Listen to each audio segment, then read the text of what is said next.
It was only later, the Petroleum Development Act was passed in 1974,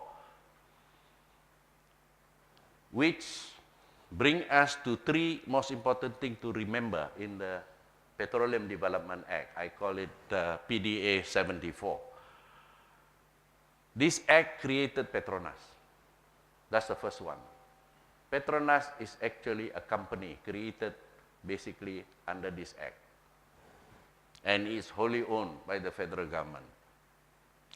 And this act transfers ownership of all territorial water. Remember?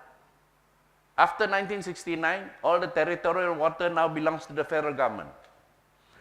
So when they passed this act, what they did was they transfer all that continental shelf that they took over from Sabah and Sarawak and put it in Petronas.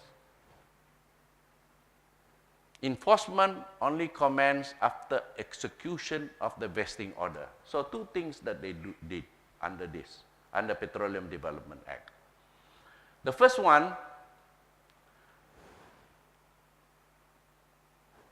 they get an agreement between Petronas to be signed with the state government. So they sign an agreement, all right? But that agreement cannot be executed until the vesting order was also signed. I'm not too sure about Sarawak. I am quite sure about Sabah. The agreement was signed on the 14th of June, 1976. But the vesting order was never signed. Meaning to say, the agreement is null and void. All right? Because the vesting order that they have shown me for the Sabah agreement was actually signed by Tun Razak. So Tun Razak have no authority to sign on behalf of the state. It should be signed by the state. It wasn't. This act did not give power for Petronas to sell petroleum and gas. And that's another interesting thing. If you read this Petroleum Development Act, you find that Petronas don't have the ability to dispose, meaning to say to sell. So who sell for Petronas? Until today, this question remains unanswered.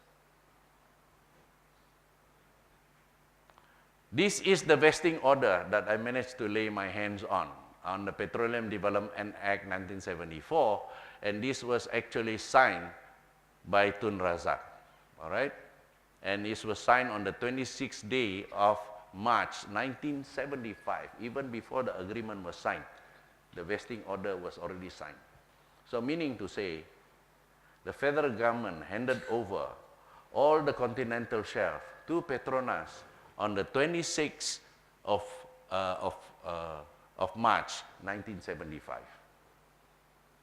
So whether the leaders of Sabah and Sarawak sign or don't sign the Petronas agreement, it doesn't matter.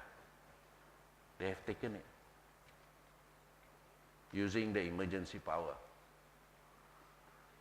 The leaders sign, they get the 5%. They don't sign, the state get nothing. That's what happened. So enforcement only commenced after execution of the vesting order under Section 2.2 of the Petroleum Development Act. This is the reason it was Tun Razak who signed the continental shelf to Petronas in 1975. The agreement was signed in 1976. Sarawak, I believe, signed it in 75. Before or after this 26th of March, that I'm not sure. By virtue of the Emergency Essential Power Ordinance Number 7, the Continental Shelf Act 1966, the continental shelf of Sabah and Sarawak is owned by the federal government. It's already owned by the federal government.